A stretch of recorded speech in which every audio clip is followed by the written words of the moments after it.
superfoods, of course, and the mystery behind unlocking the fullest potential of our diet. O tama-tama kumakain tayo. Yan, so, di na ako papatupik-tupik pa. Our next speaker is a registered nutritionist dietitian, walagot kayo, and a certified personal trainer. Coach, ha? Muna paluwas sa kanilang. Charot. So, without further ado, let me introduce you to Coach Shay Castillo. Let's give her a warm round of applause, please.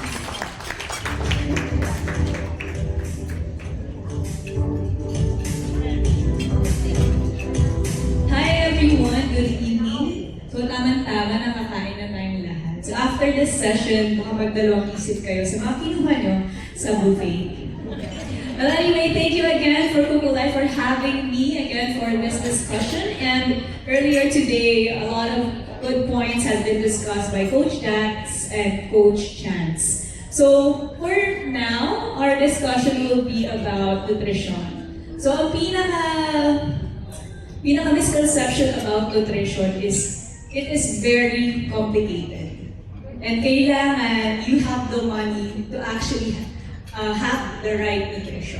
So for now, I will be discussing na hindi mo kailangan mag-spend ng maraming pera para magkaroon ka ng tamang nutrition. So I will make everything doable for you with all the resources that we have here. Okay, next po.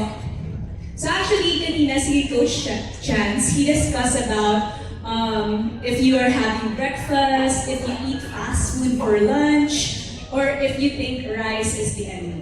So I will repeat this question again. So I think all of us have encountered this, and ginawa na rin natin to in our everyday lives. So ayun, uminom lang ng kape bago pumasok. Tapos we always resort for fast food when it comes to lunch. And at the same time, lagi natin tine-question ang kanin. Masama ang kanin, nakakataba ang kanin. So with this mindset, hindi siya sustainable. At the same time, we are missing a lot. And we are missing a lot of nutrients that our body needs.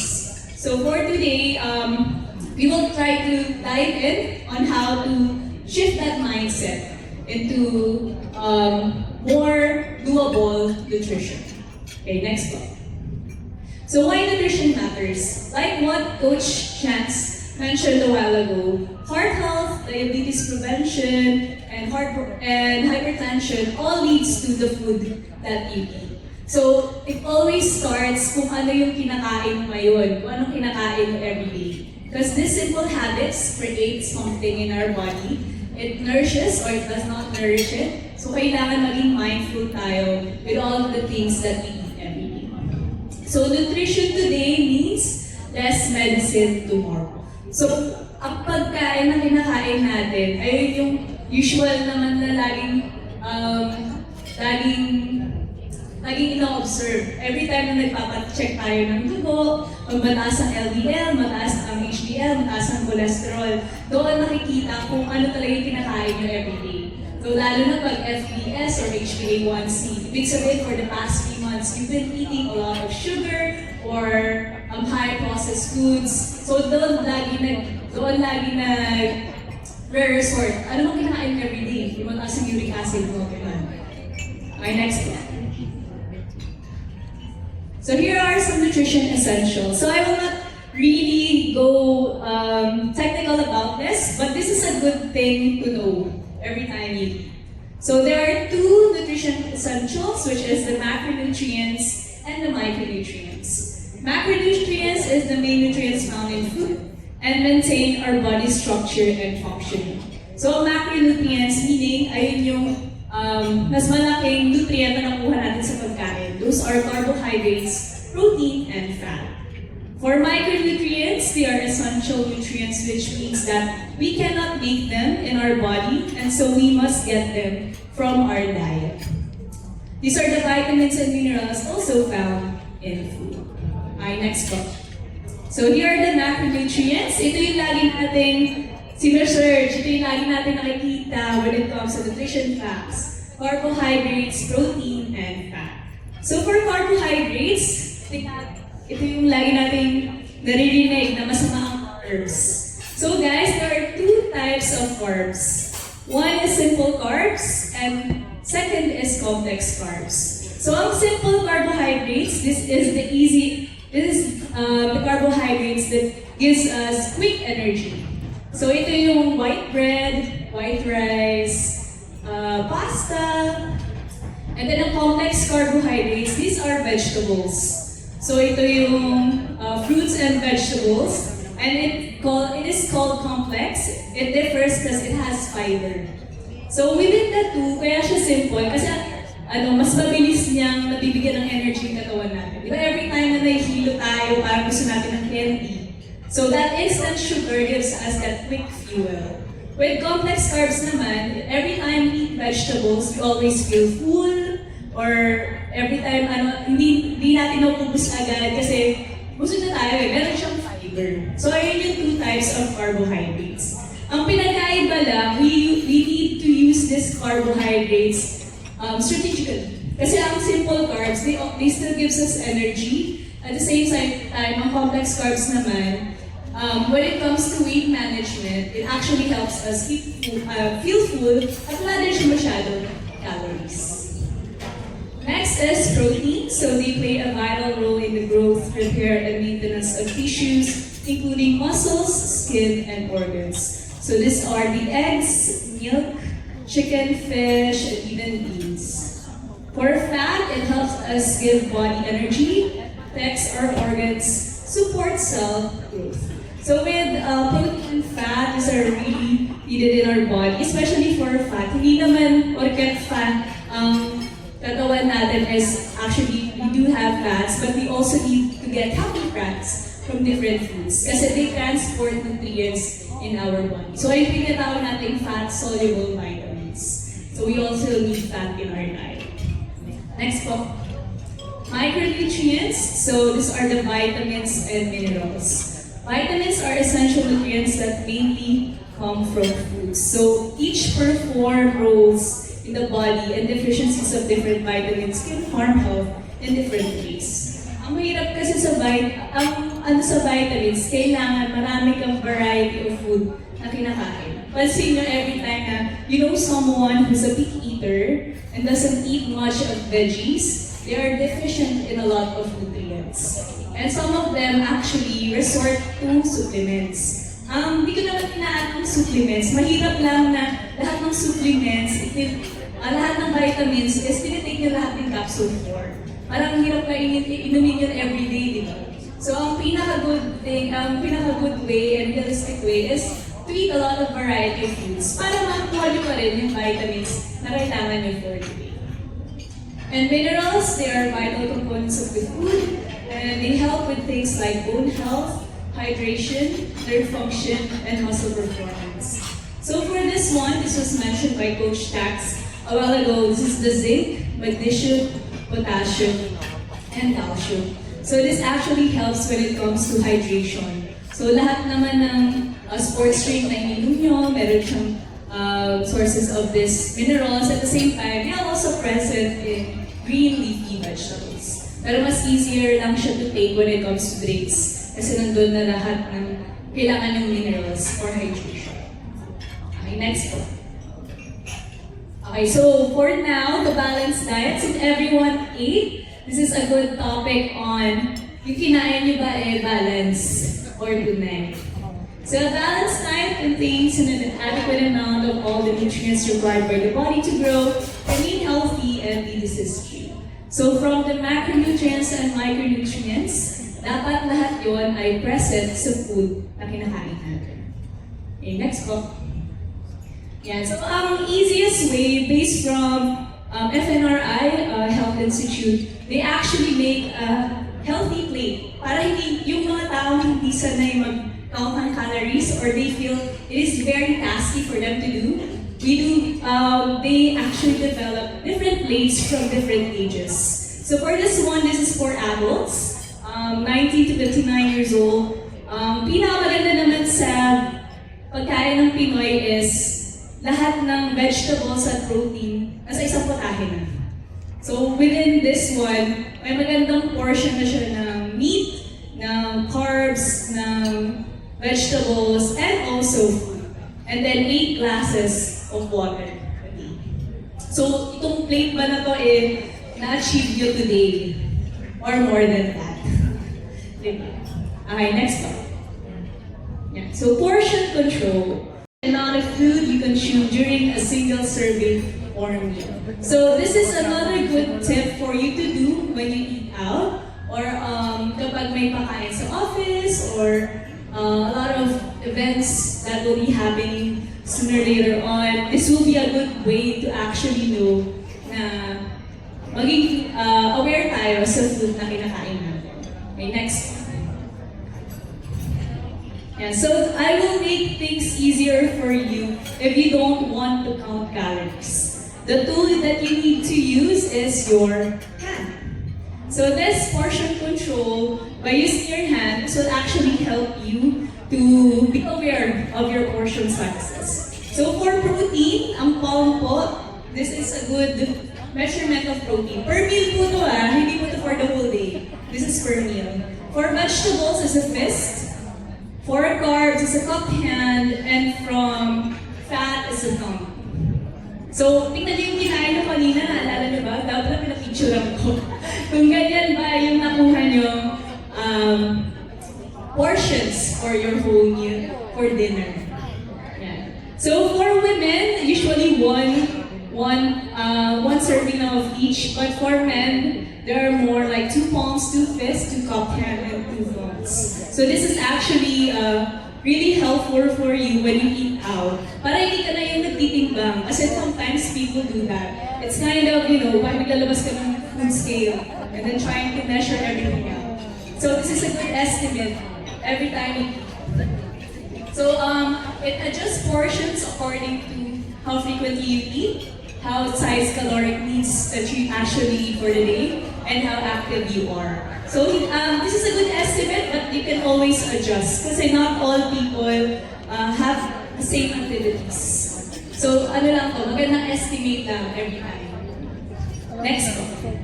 And so this is a good photo of how you actually measure it. So guys, tingnan nyo kung may natira pa. Ganyan ba yung servings? Nagpadagdag pa kayo kay kuya para lang madami yung ulam. Diba? So this is for men and this is for women. Okay, next. Yeah, so kanina, I've seen a lot of good varieties of buffet. So as long as you have protein, you have vegetables, you have cup rice, and meron din po tayong pa-dessert kanina. One is good enough na. One is okay. Pero feel mo deserve mo. Gumawa ka na ng dalawa.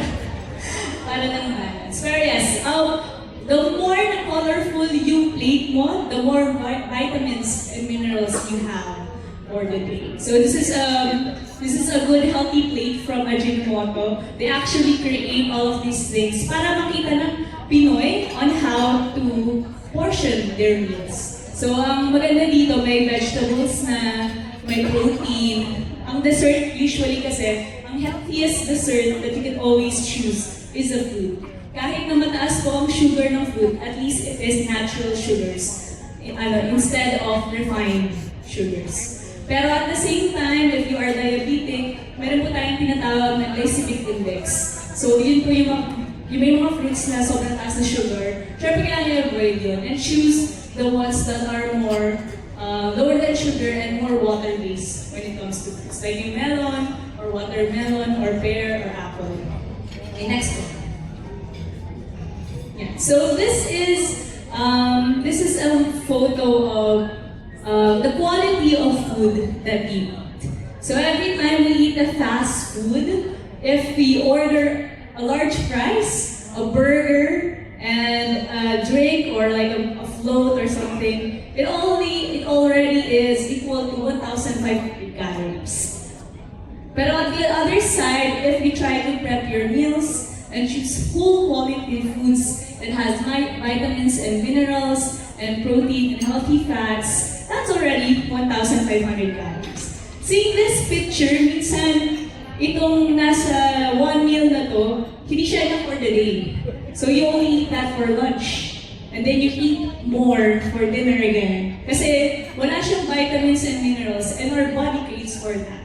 So ang mangyayari lang, you'll just eat more. But when you eat whole foods, your bodies will nourish. It will not crave for more food, especially when you have the whole complete meal with all of these things in a plate.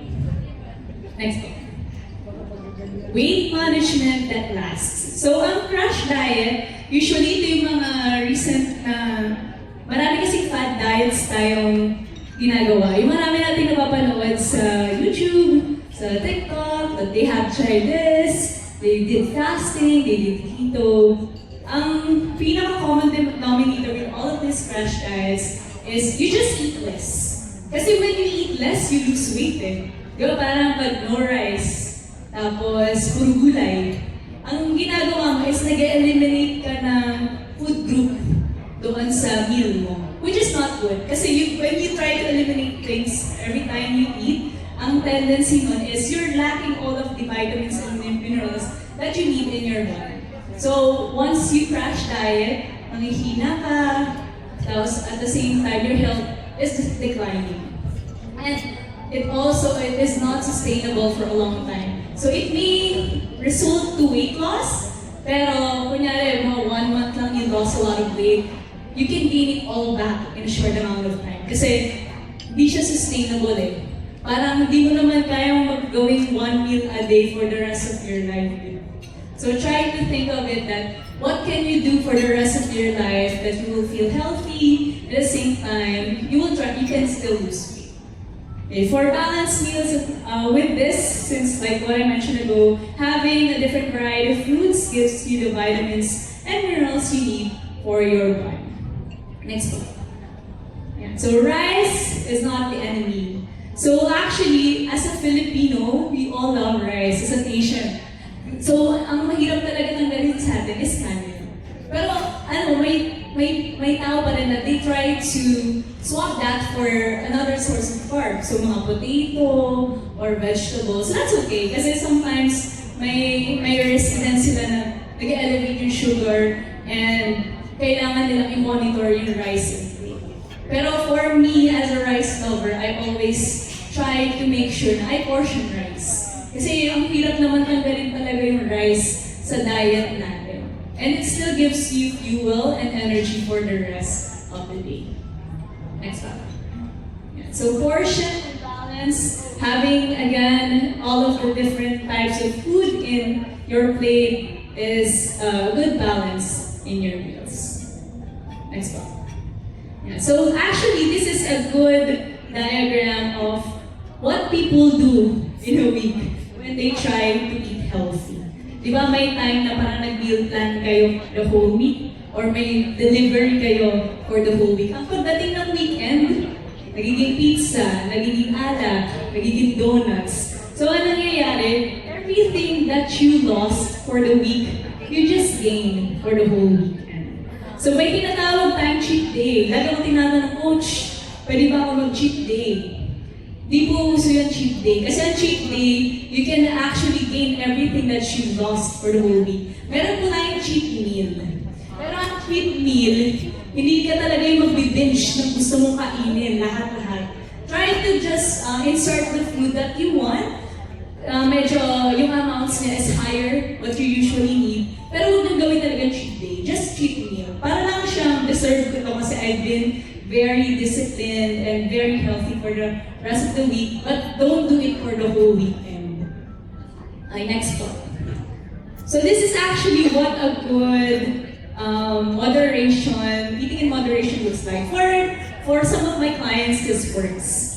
Like trying to eat a treat, like for the one day na healthy ka, and then you just saw a cookie, you just saw pizza, may makain sa office. What is enough? Parang, okay, satisfying yung craving ko. At the same time, hindi ka na-deprive. Kasi kapag na-deprive ka, by the end of the week, kakainin mo yung gusto mong pagkain, tapos in larger amounts. Ang nangyayari naman is, they will result to binge eating.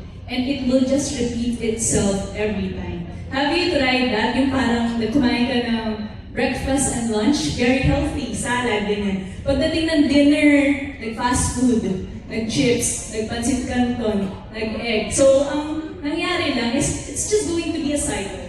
Kasi you try to be healthy in the morning, and then parang hindi mo na kinaya, day 1 ulit bukas.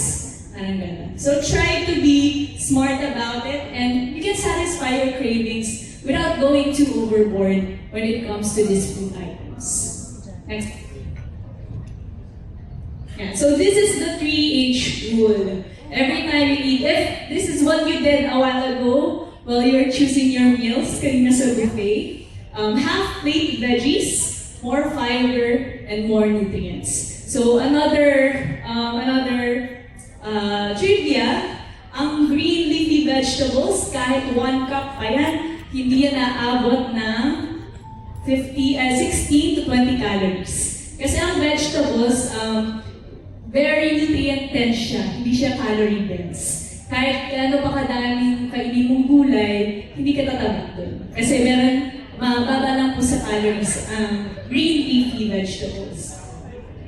Hydrate first, so 1 glass before meals. When it comes to hydration po, kasi every time you think that you are craving something, you need to think first, have you drank for the day? Kasi baka hindi ka naman pala gutom, baka uhaw ka na. So always start your meal with a glass of water.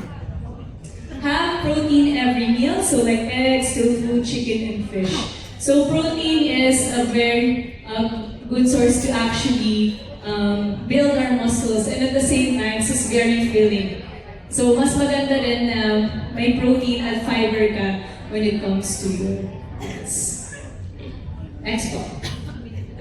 Yeah. So nutrition is not about restriction, it's about prevention.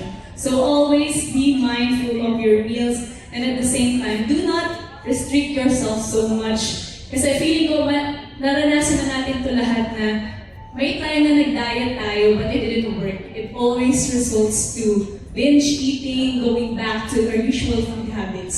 So always think of practices that will be sustainable for you, and not all diets are the same for everyone. So not what diet fits all. Always find kung ano yung mas comfortable for you to do, and at the same time, you are seeing the results that you want. I thank you po, and I hope you've learned a lot from that, and sana hindi po kayo nagsisi sa mga kinain niya today, which is maganda naman yung variety.